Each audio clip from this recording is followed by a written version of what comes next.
राम राम है दोस्तों, मेरा नाम है श्याम सुंदर। Haryana edit family administration video में में आप आप सबका सबका स्वागत स्वागत है। है। एक नई वीडियो के साथ वीडियो भैया डीआरडीओ ने रच दिया इतिहास। एक बार भाई देख लेते, वीडियो देख लेते, इसमें कावेरी इंजन का दिख रहा है। अब भाई हमें वीडियो में क्या बता कर रखा है, उसके बाद फिर अपना रिएक्शन देंगे भाई। तो अब नए साल की शुरुआत में ही आखिरकार भारत के वैज्ञानिक कई ठोकरें खाने के बाद नींद से जागते हुए दिख रहे हैं।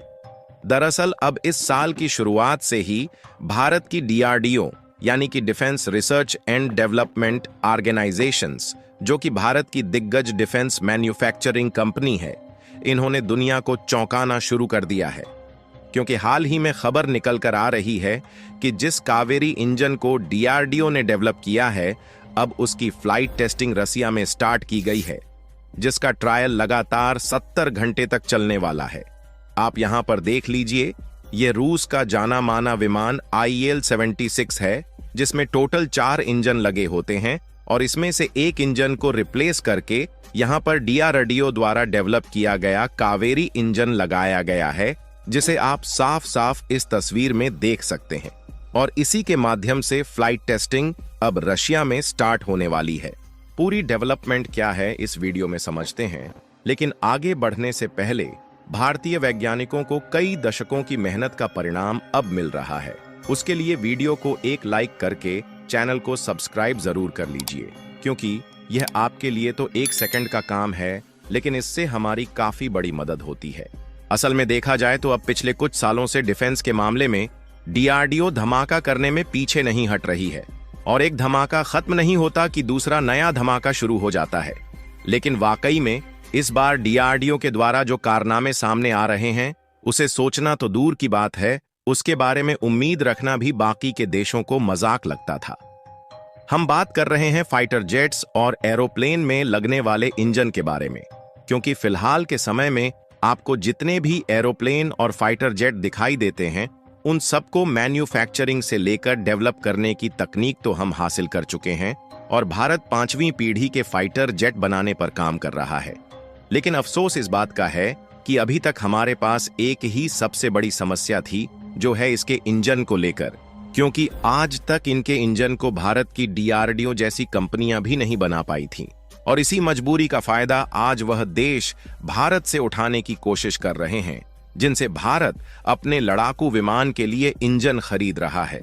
जैसे कि हाल ही में सबसे बड़ा उदाहरण देख लीजिए कि भारत का एमका प्रोजेक्ट, जिसके तहत 4.5 जनरेशन वाले नए वेरिएंट के लड़ाकू विमान बनाए जा रहे हैं, उनमें लगने वाले F404 इंजन का ऑर्डर अमेरिकी कंपनी जनरल इलेक्ट्रिक को दिया गया है। लेकिन नतीजा हम लोग के सामने है, 2 साल की देरी हो चुकी है और उनकी तरफ से अभी तक एक भी इंजन भारत को तो दिया नहीं गया, बल्कि उल्टा उनकी तरफ से $1 बिलियन और मांगा जा रहा है। और अमेरिकी कंपनी का कहना है कि अगर भारत इनको $1 बिलियन अतिरिक्त शुल्क के रूप में नहीं देता है, तो यह इंजन तो दे देंगे, लेकिन उसकी टेक्नोलॉजी ट्रांसफर भारत को नहीं करेंगे। यानी कि आप समझ सकते हैं कि किस तरीके से भारत के पास इंजन की टेक्नोलॉजी न होने के कारण मजबूरी का फायदा अमेरिका जैसे देशों की कंपनियां उठाने की कोशिश कर रही है। और भारत के साथ ऐसा खेल खेलने की कोशिश इसलिए की जा रही है क्योंकि आपको भी इस बात पर यकीन नहीं होगा कि साल 1989 से ही भारत की डीआरडीओ बाकी की कुछ कंपनियों की मदद लेकर भी हवाई यान और लड़ाकू विमान के लिए कावेरी इंजन बना रही है। लेकिन अभी तक इसमें सफलता नहीं मिल पाई थी, क्योंकि जिस हिसाब से इस इंजन को थ्रस्टर्स यानी कि एनर्जी प्रोड्यूस करना था, उतनी एनर्जी यह इंजन प्रोड्यूस नहीं कर पा रहा था। और कहते हैं ना कि सही दिशा में मेहनत की जाए तो दुनिया चाहे जितना ही मजाक क्यों ना उड़ाए, सफलता कदम जरूर चूमती है। ऐसे में कई सालों तक भारत को भले सफलता नहीं मिल पाई, लेकिन डीआरडीओ ने हार नहीं मानी और आज नतीजा हमारे सामने है। और यह खबर 1 हफ्ते पहले ही निकल कर आई थी, जब इंडियन गवर्नमेंट ने डीआरडीओ को फ्लाइट में इसकी टेस्टिंग के लिए अप्रूवल दे दिया था। क्योंकि अब डीआरडीओ ने अपने कावेरी इंजन को इस तरीके से बना लिया है कि वह किसी भी वायुयान को उड़ाने के हिसाब से थ्रस्ट यानी कि एनर्जी जनरेट करने में कैपेबल हो गया है। लेकिन डीआरडीओ का कमाल देखिए कि गवर्नमेंट की तरफ से फाइनल अप्रूवल मिले 1 हफ्ते भी ढंग से नहीं हुआ कि नए साल की शुरुआत में ही डीआरडीओ अब रूस पहुंच चुकी है और खबर निकल कर आ रही है कि कावेरी का जो डेरिवेटिव इंजन डीआरडीओ ने बनाया है उसकी लगातार 70 घंटे तक रशियन विमान में टेस्टिंग की जाएगी। इस समय जिस विमान को आप लोग अपनी स्क्रीन पर देख रहे हैं यह रूस का एक जाना माना विमान है जिसे इल्यूशन IL-76 के नाम से जाना जाता है। इस एयरक्राफ्ट में टोटल 4 इंजन लगे होते हैं जिसमें से जो यह वाला लेफ्ट साइड का बड़ा वाला इंजन है इसको रिप्लेस करके यहां पर एक नया इंजन लगाया गया है और यह नया वाला इंजन कोई और नहीं बल्कि भारत का कावेरी इंजन है जिसे आप इस तस्वीर में साफ साफ देख सकते हैं। और आप खबर में देख लीजिए कि इसी IL-76 विमान में भारत के कावेरी इंजन की फ्लाइट टेस्टिंग होने वाली है जो कि ऑलमोस्ट 8 महीने तक चलेगी। और जिन लोगों को अंदाजा नहीं है कि यह हमारे लिए कितनी बड़ी खुशखबरी है उन लोगों को बता दे कि चीन पिछले 10 सालों से हर साल अपनी सेना पर लगभग $200 बिलियन खर्च कर रहा है। यानी कि अनुमान देखा जाए तो पिछले 10 साल में ही चीन ने अपनी सेना पर 2 ट्रिलियन से ज्यादा खर्च कर दिए हैं।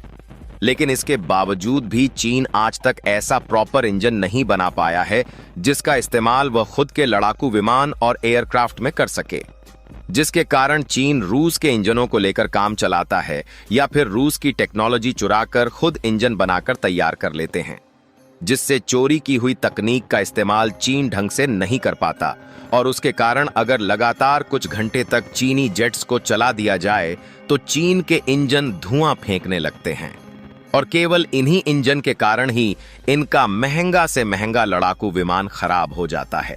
इसीलिए हाल ही में जब चीन ने 5th और 6th जनरेशन के लड़ाकू विमान दुनिया को दिखाया तो दुनिया यकीन क्यों नहीं कर रही।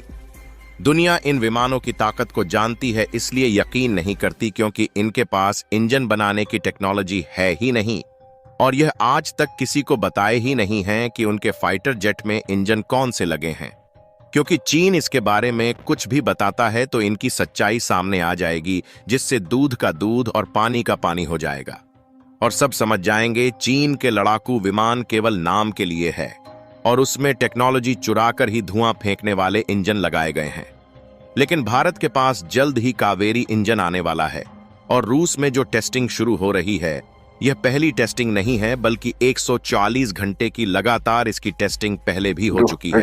इतना ही नहीं, इस इंजन ने 70 घंटे की टेस्टिंग ऑलरेडी भारत के बेंगलुरु में कर लिया है और इसके अलावा 75 घंटे की एल्टीट्यूड टेस्टिंग भी इस इंजन की जा चुकी है। ऐसे में जो रूस में टेस्टिंग हो रही है यह टेस्टिंग का दूसरा फेज है जिसमें खास बात यह है कि इस इंजन की 70 घंटे तक टेस्टिंग 40,000 फीट की ऊंचाई पर की जाएगी और टेस्टिंग कोई 1-2 दिनों की नहीं होने वाली है बल्कि रूसी विमान जिसको खासकर टेस्टिंग के लिए ही बनाया गया है उसमें यह टेस्टिंग लगातार 1 महीने तक चलने वाली है। कावेरी इंजन के इस्तेमाल से जैसे ऊंचाई बढ़ाई जाएगी इसका परफॉर्मेंस देखा जाएगा कि बाकी के 3 इंजन की तुलना में यह परफॉर्मेंस कैसे दे रहा है और अगर ऊंचाई बढ़ाने पर हाई टेम्परेचर में भी अच्छा परफॉर्मेंस करता है तो इस इंजन को फाइनली सफल मान लिया जाएगा। लेकिन आपको एक बात याद दिला दे कि यह एमका प्रोजेक्ट में बनाए जा रहे एयरक्राफ्ट में अभी से ही इस्तेमाल नहीं किया जा सकता क्योंकि यह 70 से 90 किलो न्यूटन तक की थ्रस्ट पैदा कर सकता है, जबकि अगर हमें तेजस जैसे फाइटर उड़ाने हैं तो उसके लिए और भी ताकतवर लगभग 120 किलो न्यूटन का इंजन बनाना होगा। लेकिन एक बार सफलता मिलने से आगे का काम हमारे लिए आसान हो जाएगा। बाकी आप लोग कमेंट बॉक्स में दुआएं करें कि डीआरडीओ को इस इंजन की टेस्टिंग में सफलता जरूर मिले और इस वीडियो को एक लाइक करके अपने मित्रों तक शेयर जरूर करें ताकि उन्हें भी जानकारी मिल सके। इसी तरह और भी नॉलेजेबल वीडियो देखने के लिए चैनल को सब्सक्राइब करके बेल आइकन को ऑल पर जरूर सेलेक्ट करें। जय श्री राम। तो दोस्तों कैसी लगी वीडियो देखो बहुत बढ़िया भाई। पहली बात तो भाई हम डीआरडीओ ने धन्यवाद है तो भाई मतलब इतने सालों के बाद मेहनत रंग लाई है। 1989 तो लाग रहे हैं मतलब 24/11/35 साल हो गए इनमें जब जाकर इंजन बनाया है। और भाई मतलब हमारे लिए खुशी की बात है भाई हम इंजन भी इन पे मतलब जो आधारित रहा करते अमेरिका पर रशिया पर इवन बना लेने पड़ेंगे और अपने वो कारण अब अपनी जीत अपनी हो है। और वही बात चाइना का जखरा होता है, चाइना के पास भी टेक्नोलॉजी नहीं है, वो भी झूठ बोल कर नहीं आता भाई। रशिया का मित्र है, जो मतलब इसका रशिया पहले इसका है, और तो उसने को दे नहीं ना, क्योंकि वो जो और बड़े देश बड़ी कंट्री हैं जो भाई फ्रांस हो गया या इसराइल हो गया, उनके साथ भी संबंध चाइना के भी नहीं बढ़िया ना है। तो रशिया की या तो टेक्नोलॉजी चुरा ले हो, या फिर मतलब वो मतलब खरीद ले है, वो तो चाइना के पास भी नहीं है। तो भाई और भाई ये हम काम मतलब करेंगे ये, लेकिन हम घर के तो थोड़ी ज्यादा पावर का चाहिएगा। कोई बात ना, और साल में 2 साल में वो मंजिल भी पा लेंगे। तो भाई डीआरडीओ ने बहुत बढ़िया काम करा है। और अब अभी जो 1 महीने से इसकी टेस्टिंग चल हाँ, रही है, जो तेरा पाटेगा भी जो कितना कर बढ़िया है, या फिर और उसका बड़ा बनावेंगे। एक बार तो ट्रायल इसकी पहले हो चुकी है, रौला बेंगलोर में भी होगी, लेकिन आज ये भी तो रसिया में हो हाँ, रही ये भी जो। ये भी फिर फाइनल मोड लगा देंगे भाई, यूएस भाई वो हाँ, होगा। इसकी टेस्टिंग हाँ करने के बाद रसिया में कि भाई जो हाँ, ये सही फिर है। भी ठीक हो गया भाई, मतलब फाइनल स्टेज में भी हो, ये भी ठीक ये भी हो, मतलब भाई यूज करने के लायक है। तो भाई दोस्तों, कैसी लगी वीडियो भाई? वीडियो को लाइक करना, शेयर करना और कमेंट करके जरूर बताना वीडियो कैसी लगी। और जिसने अभी तक हमारे चैनल को सब्सक्राइब नहीं किया है वो भी जल्दी से जाकर सब्सक्राइब कर लो। ओरिजिनल वीडियो का लिंक मिल जाएगा डिस्क्रिप्शन में। मिलते हैं इसी साथ नेक्स्ट वीडियो में, तब तक के लिए बाय बाय बाय। बाय।